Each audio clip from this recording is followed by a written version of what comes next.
Well, welcome back to the Short Term Rental Riches podcast. I'm excited for Blake Dailey today. A fabulous interview. I know we're going to dig into a lot of nuggets here. And we're talking about short term rentals, but on a very scaled level, right? You've heard us talk about boutique properties in the past and multifamily properties in the past. And this is exactly where Blake has been operating. He's acquired a lot of properties. He's got some really good insights. And so I'm excited to dig into the details. Welcome to the show, Blake. It's good to be here, Tim. Thanks for having me. Excited to dig in, talk some boutique hotels, and let's do it. Yeah, me too. It sounds like you kind of started with the smaller multifamily properties, and then that just developed into what you're doing now. You want to catch us up to speed? Yeah, I'll do the quick backstory. Is the first house I ever bought was an Airbnb property, but it was a mother-in-law suite off of a main house. So my wife and I lived in the main house, rented out the mother-in-law suite, and we cash flowed to live there for free. So like we paid our mortgage, all of our expenses, Wi-Fi, utilities, everything, and still had money left over every month. And we didn't have to pay to live there because like we're getting our bills paid. I was like, this is awesome. So I was like, why don't we just buy more houses like that? Like my whole idea coming into real estate was to buy houses, do the long-term hold, maybe do the BRRRR method, but it was always thinking long-term rentals. It's like build up passive, cash flow, not thinking that Airbnb was the passive way to do it, and found out it's really not. But anyway, I was buying these houses with guest houses or ADUs or above garage apartments, basement rentals, whatever, carriage houses, like all the different ways that you can get 2 units for the price of one, because most real estate agents are really, really bad when you find these houses.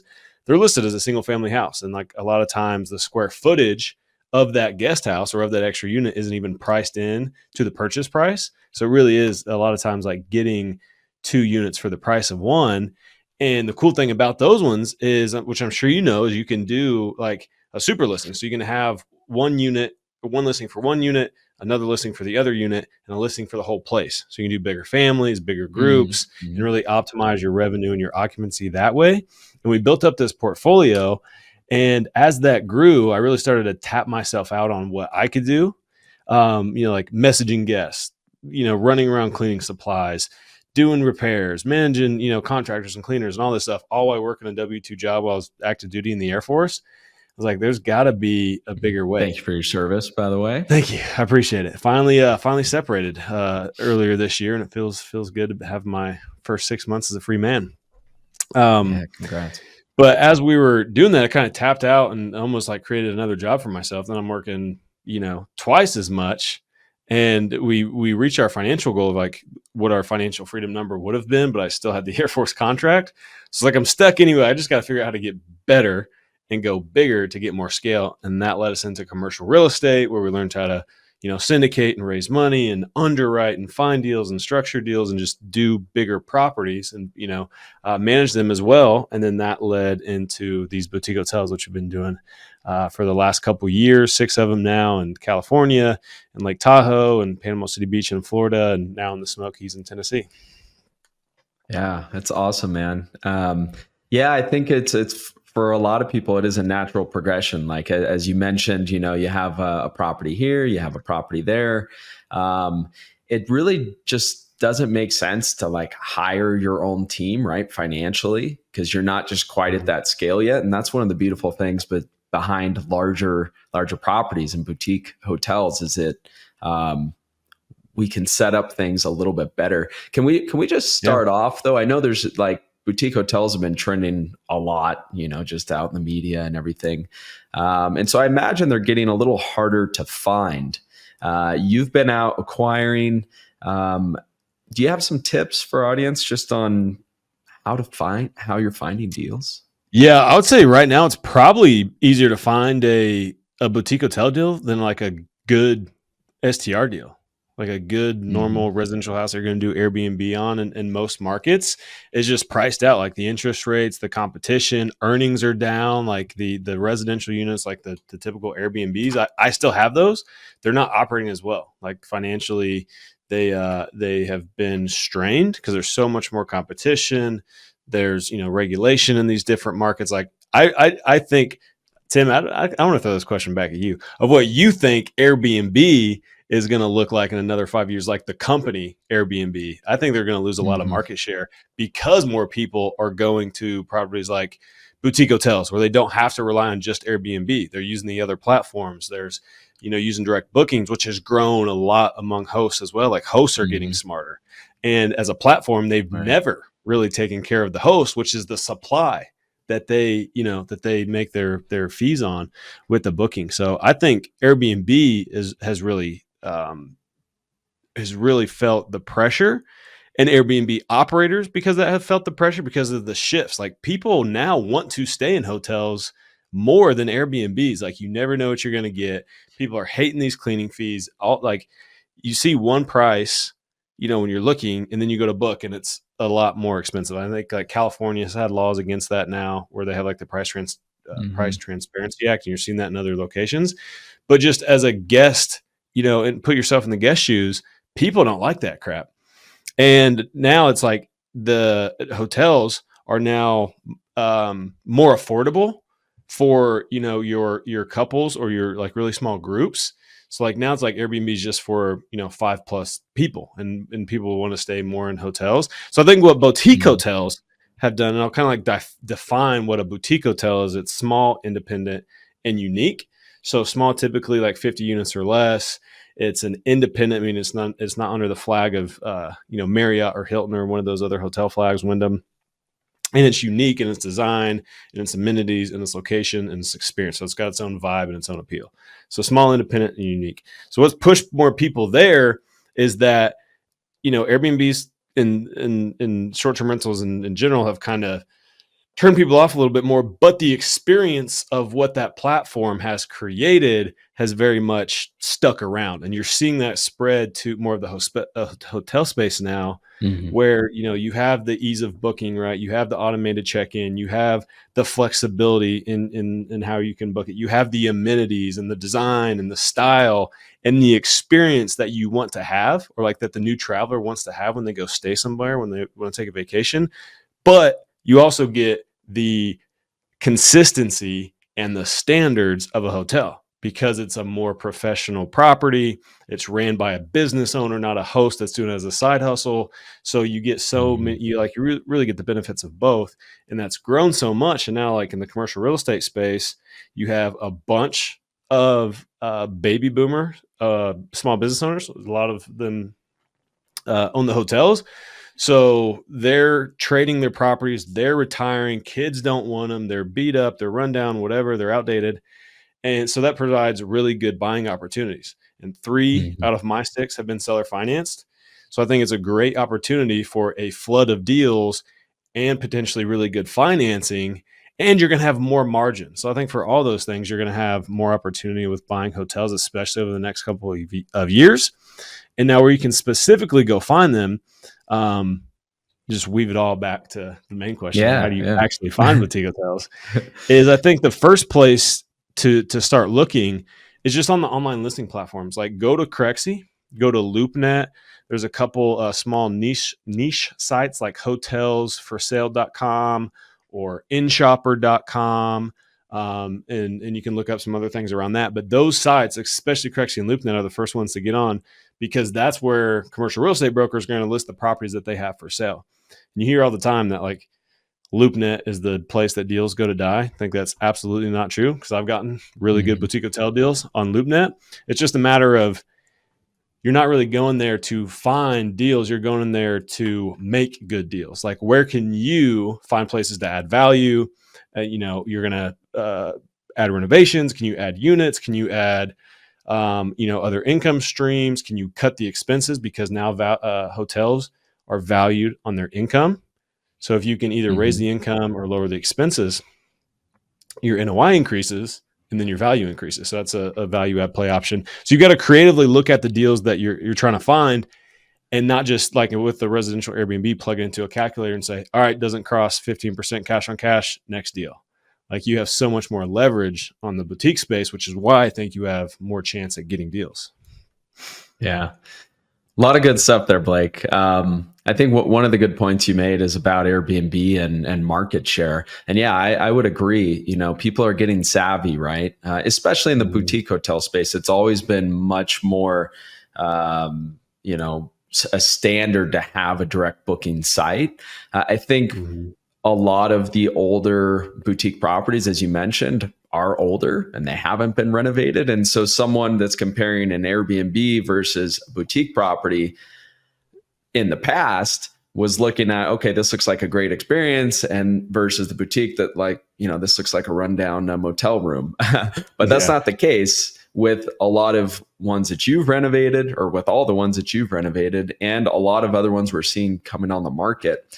I'm curious though, at like what point do you see a boutique size property really shifting from more of an experience? You know, the smaller the property is, I think the more kind of unique it is. But you've gotten into some really big deals lately. Yep. You know, over 100, 150 units. At what size do you really see a little less of the experience slipping away, or does the size not even matter? Yeah. Really good question. I think it's all in like the setup of the property. Because if you could picture like in a downtown area, wherever, Dallas, and you're just driving, you see an older motel, and all it is a parking lot and exterior corridor rooms, and like with a lobby, just like a little L shape. There's not much you can do there, right? Like you're very limited on what that property can be. It's always going to be like a roadside motel. It might even be better to be switched to long term rentals if you're in an area like that, because the other hotels with more space and more amenities and more cool features are going to be able to outcompete you. So like for my recent property, for example, it's 130 units on 10 acres at the gate to the Smoky Mountain National Park, which is the most visited national park in the country. So we get a ton of travelers there.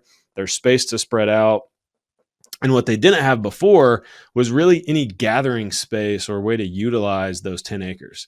So now we're adding a big pool bar where we'll do drinks out by the pool and for other people around the property, like Thursdays, Fridays, and Saturdays when we have our busiest times.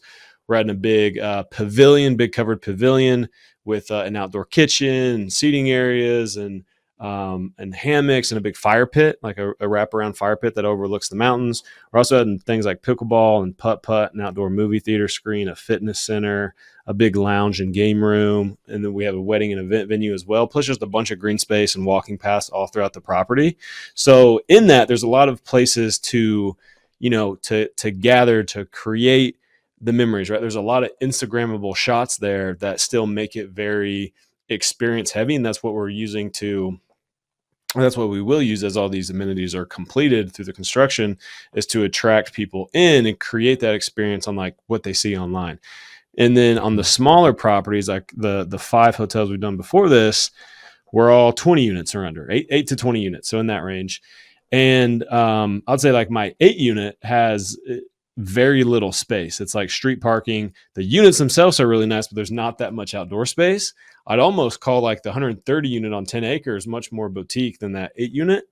Mm. So it really depends on the property and the layout. And I think that's one of the criteria of small, independent and unique. Like small can kind of be stretched. Like where is, how big's too big, right? Because there's boutique hotels, a lot of size. Generally, I think it's under 50 units. And I would probably stretch to call ours a boutique hotel. It's more of like a unique hotel and resort type thing. Mhm. But I think you're right. Yeah. Like on smaller properties, the more you can weave in, places for people to gather. Like think about those Instagrammable shots that really make people like, oh, I got to book that place, right? It's like the sunken in hot tub in the deck. It's the fire pit with the dusk photos. It's the barrel sauna off of the patio. It's it might be the pickleball court in the backyard. It's like all these different features that come together to make it like very experience heavy. And I think now we're in Mhm. a competitive landscape on, sites like Airbnb and Booking, Expedia and Verbo and all these different things. So that's great, Blake. I think one of the big differences there, though, instead of these things being private, now they're shared, right? And so that brings up another element in the operations, I'm sure. Do you want to chat a bit of just about let's jump into the operations, real quick and Yeah, the yeah, big that's I mean, differences. that's where the rubber really meets the road with these kind of properties, right? I mean, that's where you're really gonna make your money as an operator is being able to cultivate this shared experience and, right, be able to keep people happy, not have people, take it over and, "Hey, the pickleball court's mine now while I'm staying here. You can't play on it." And just, you got noise complaints, right? Because people are next to each other, potentially, on top of each other unit-wise. So there's so many different components that come into it. But I think at the base level, right, on these, say, call it a 20 unit or less, $1 million or less per year property, you don't need front desk staff. You can operate it very similar to a short-term rental with your smart locks, with your PMS integrations and automated messages, and all the different tech stack that you would use on short-term rentals. There's just going to be more robustness on the back end. And I think for all those that think like going to get a 20-unit hotel is going to be the same as running your 3, 4, or 5-unit STR portfolio is going to be the same. It's not, but those aspects are. So like the foundation's there, but it does get more it gets more involved with how many guests you have messaging you, how many calls you begin to get, because now you are a business. Like, right, people are going to have questions about what's the parking situation, or how do I check in, or do you guys have a military discount, because now you're a hotel. So it's more of a business than somebody's house that you're renting. So you got to account for those things. And I think the better you are in the boutique hotel space at building systems and putting the right people around you, or building the team, right, both at the property, on the back end for the support staff, the better you're going to be at running that hotel. So foundationally, it can be very, very, very similar to your STR operations, but you're adding more robustness on the demand that your guests are giving you, on the kind of issues that you'll see with parking and noise complaints and turnovers, right? Hopefully you have laundry on site, because you're going to end up doing a lot of laundry, and your contractor fees of, contracting it out to a laundry service are going to be pretty high if you don't have it done in-house. And then thinking about, like, do you still pay hourly? Because you have all these units, so your cleaning costs are going to be crazy high. But if you bring them in, your cleaners in hourly, how do you keep them efficient so then they don't also inflate your cleaning costs? There's so many different pieces of it. So we could dig in on one piece, or, certain systems that work, Mhm. but I could go on this all day. Yeah, awesome. Well, yeah, quick question here. So we know that a lot of properties lend themselves well to a virtual reception type setup, right? So we Yeah. have multiple boutique properties in our portfolio now. Two of the boutique hotels have on-site reception. Two of them do not. I'm curious, in your experience, at what point would you say you need to have the on-site reception versus just going fully virtual? Yeah, I think it's in like the quality of stay that you're going to provide. So you're not going to have a, upscale or luxury property that's unstaffed, most likely. So that's going to be your, mid-scale and below.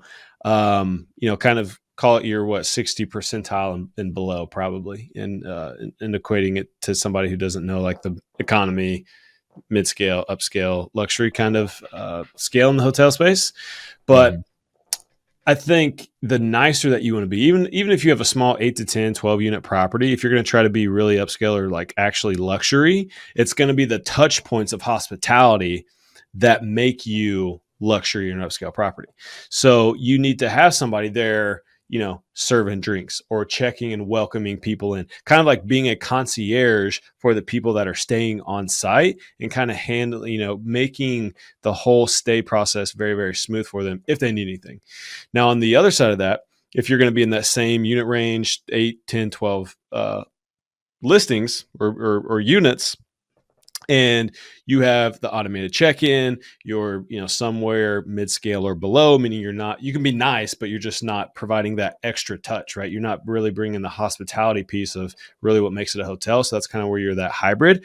Those you can run all day. I mean, our first 5 were like that, with no front desk. We'd have guest closets where they'd have a code to it, so they could go get extra towels, or linens or shampoos or toilet paper, whatever it is. They could go get it for them. Now, if it was during the hours when we had our cleaners there, obviously we'd give it to them. But if it was after hours, we'd save that labor cost of having to have somebody there all the time, and just let them go get it themselves. So it's about setting the expectation with, like, the quality of the experience and of the hotel that you're trying to create, and then you're backing your way into the staffing that you need. So I think in most cases, right, the starter boutique hotel that somebody gets into first, maybe they found something in their market that's whatever 20 units or under, might be 600, 800,000, $1 million, like a very reasonable first boutique hotel to get into. They're probably going to come into it, add value, redesign it, put the smart locks on it, make it nice, but that doesn't need a staff member. That can be run virtually with VAs, or you doing the guest messaging. Hopefully VAs, you guys build systems and don't, message your own guests. But it can be managed hands off, offsite, pretty passively for the most part. It'll probably take 4 to 5 hours a week for you to kind of, do things at the property. Or if you're going to go nicer, right? If you're going to have any F&B components, if you're going to provide a luxury product, then you're probably going to need somebody there at least during business hours to just curate that whole luxury experience for the guests. Okay. So interesting. So you would base it more on how luxurious it is versus, what sort of class it's at. I guess that all or your comes size. back. Like at 130 units, we need front desk staff because we have so many people on site at any given time. So as you go bigger, like really, it's like contactless or staffless hotels really only work to up to 40 or 50 units because of all the demands of guests. Imagine on a Friday night, we have 130 rooms. We might have 60, 80, 100 people coming to the front office to check in. Gotcha. Okay. Well, we know having on-site reception can be a really large expense, right? That's why a lot of people hire virtual assistants. And this all comes back to, boutique hotels. These are investments. I've always looked at all my short-term rentals as investments as well, but we know that that's not always the case, right? There's a big personal aspect to them, but we're in the boutique space. It's an investment. And so we got to look at the numbers. And so I'm curious to hear some of your biggest value adds and how you might go about estimating those. So for example, maybe you came across a property that had 25 units. It's operating with a reception on site. And that based off your experience, we could operate this property no problem with offsite or virtual reception. How do you go about kind of running those numbers? And what are a couple other things that you might look at that says, okay, this is a win because we know we can add value in this way? Yeah, I think the first thing that you can look to add value with is your amenities. So if you don't have the pickleball court or the putt-putt or whatever those like equivalent things are that's really cool in your market for the experience that you're trying to provide. It could be fire pits, it could be a cabana, it could be a whole slew of things. It could be a private chef or like yoga that you provide for your people on a couple of days a week. Like whatever that thing is, I think those are the things that are really driving people to book. Now, of course, you can't go buy a Motel 6 and just like add yoga or add a pickleball court and expect your rates to go up. You've got to have like the design and the quality of the unit itself kind of match the amenity, right? Because like think about an upscale luxury resort, you're going to have, a spa, some kind of like steakhouse or like really nice restaurant. Those are upscale amenities. Now at a Holiday Inn or whatever, something that's not quite economy, call it mid-scale, you're going to have like your free breakfast, your weight room and like an indoor pool and hot tub oftentimes. So like the amenities match the quality of the property itself. So I would look at your amenities. Like, are you in a national park market? Are you in a, downtown metro market? Like what do the people traveling to that area want? And then provide that both in your design and your amenities. And that's what's going to drive first is higher occupancy, getting more people there. And then you can optimize for higher ADRs after that and really push your rates. And that's where you get the big increases in your net operating income, which are really going to drive the value. So I like to look at it when I'm breaking down a renovation. First of all, when I walk the property, I want to know like how the property is operating now. Do they have the staff like you're talking about? And if so, are they needed? Based on the quality of the hotel and like the location, what can I make this into? And most of the times it's going to be, you can probably operate it virtually and not need staff there. Like a true luxury product is a much more unique thing, and you can absolutely do it. But I'm going to say most cases you can probably make that 25 unit virtual, put the automatic checks in place, and then have your staff, a typical hotel is going to have front desk, general manager, cleaning staff, maintenance. So if you can just Mhm. cut the front desk, but you still have the management, they can serve and kind of fill in for the guest relations.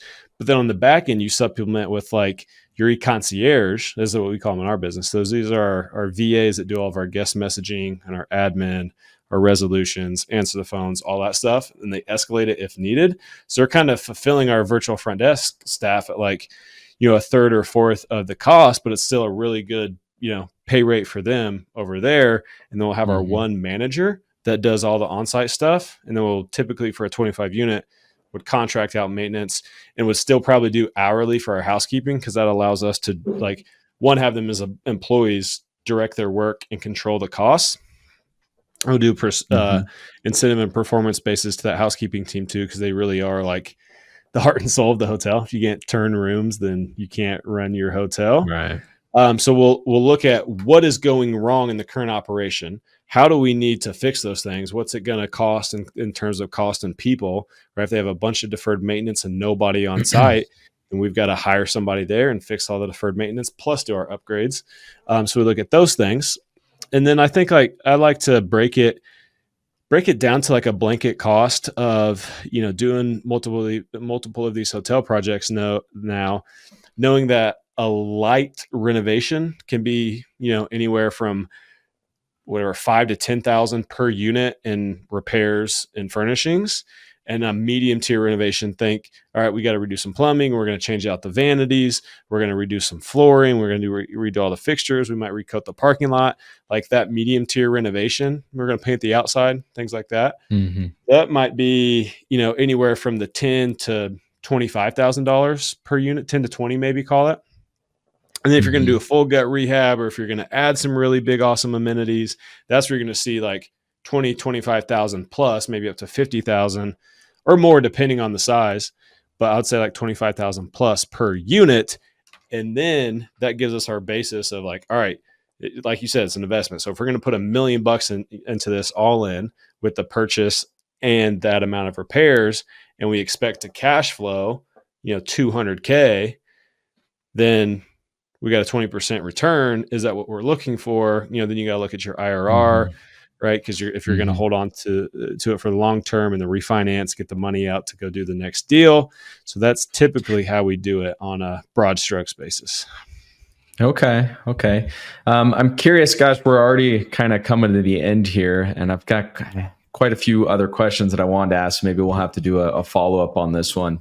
The Um, Boutique Hotel series when we're with Tim and doing Blake. big, yeah, that's right. When we're doing apartment renovations, we can really underwrite how much we need to put into an apartment, for example. There's a lot of comps available. But when we're doing a boutique type property, a lot of what's selling the property is because it's unique, right? Some of the things you mentioned, like, it's in front of the Smoky Mountains and there's not a lot of other properties around. I'm Yeah. curious how you go about actually estimating how much additional revenue you're going to be able to drive by completing these renovations. How are you going about finding Oh, yeah. comps, and what sort of tools are you using? So this one is such an art and a science, and I'll be as fast as I can because I know we're getting towards the end. But it really depends on the type of hotel. So if you're doing a more unique type stay, maybe it's individual bungalows or individual cabins or unique builds or whatever it is, that is going to operate more closely to your AirDNA data. And your typical all buildings in one hotel, it's all single kings or double queens. That's going to operate more to your hotel data, which you're going to get from the STR data, which CoStar owns. So you can get it from like the Smith, it's str.com, but it's Smith Travel Report. So those Hmm. STR trend reports will give you the ADR, the occupancy, the RevPAR, the supply, the demand, the total revenue for like the last 7 or 8 years. So those are all the metrics that you need to see how those hotel units in that market are performing and what the trends are and all that kind of stuff. Or you can Hmm. get the STR subscription through CoStar. So that gives you hotel data and short-term rental data. Now, what you needed to decide when you're analyzing a property is based on your market and the other comps available out there and what you are going to create on that property. Is it going to be more like an SCR, or is it going to be more like the hotels in that comp set, and then you kind of just weight more heavily that data. And so it's always a mix, right? You always want to take each into account. But you weigh more heavily. Like if you've got 2-3 bedroom units, you're probably going to operate more like an Airbnb in that market, or like the AirDNA data, which is going to pull mostly from Airbnb. So that's the way I would look at it, is based on your market, based on what you want to do and how you're going to create, and like the property itself, the unit mix. You're either going to weigh more closely to AirDNA data from STRs or hotel data. And the art of that is like mixing and weighting the data to match what your property is going to become and how it will then sit in the comp set post renovation, right? And that's what you're going to ramp up towards. Okay. So the STR data from CoStar, AirDNA, if you're looking more to compare with more of a short-term rental comp. Okay, got it. Yep. But yeah, I agree. You know, it's a bit of a science. Like, you know, our team spends a lot of time on revenue management, and we know that that's quite different for hotels than it is for short-term rentals. Unfortunately, we don't have enough time to jump into all that as much as I would like to. So we talked about a lot here. You know, creating that unique experience with a boutique hotel, even if it's large, by pulling in a lot of these amenities that you would expect in a short-term rental. You talked about some of the value adds, some of the operations, you know, sort of the limit of where you might need to have on-site reception, the 40-50 mark, or if the property is really luxurious versus, you know, maybe just sort of mediocre, I guess. I don't like calling properties mediocre, but, you know, not luxurious. You can have a great mid-scale property, right? There's nothing wrong with it. It's just, you know, you maybe even get more cash. The cool thing with the revenue management is that you can have a great mid-scale property that performs better than luxurious properties if you really have the back-end operations set up well. Yeah, if you're dialed in, you absolutely can, because the margin on those luxury properties can be slim. It just depends what all your expenses go into them. So I would agree with that for sure. Well, I've got one other question for you. The name of the podcast is Short-Term Rental Riches, and a lot of people associate the word rich with finances, and we know that living a rich life doesn't revolve just around finances. So curious if you've added something in your life recently or changed something that's enriched your life in a non-financial way. Yeah, I changed up my sleep routine. Because we had a baby. So yes, you did. Yeah. So we had a baby. We just added a member to the family. Our first child, baby boy, just literally 3 weeks ago today, and it's been super cool, super challenging at the same time. And just thank God for my wife. She's an angel and way better at the parenting thing than me. So I'm picking up some cues from her. And yeah, I mean, that's what it's all about, right? It's like to build the business, right? To create a business around your lifestyle, not the other way around, right? That fuels what you want to do in life. And that for me, that's, you know, build something awesome and spend time with family and, you know, take them on trips and buy these cool boutique hotels and awesome places that we want to go visit. And, you know, it's the focus on boutique hotels so we can build the team and manage it efficiently. So I have my time to do those other things with them.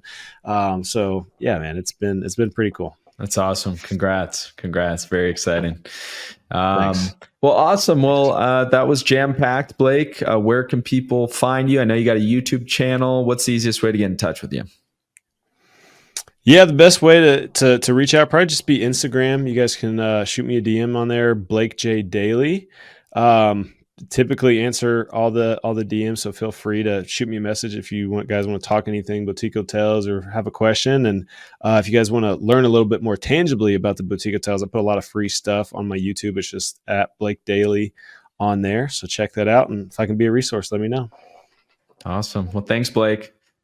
Have a great one, and until next time. I've dedicated years figuring out how to manage my personal portfolio remotely. And it wasn't always easy, and it took a long time, but now my amazing team can professionally manage my properties without me. And good news, our team can also manage yours. Let us save you the stress and headaches and some money by offering you an industry low fee. To find out more about partnering with us, head to strriches.com, hit the property management button, answer a couple quick questions, and meet with me personally. That's strriches.com. Rest easy knowing that with my team, your properties will be in excellent hands.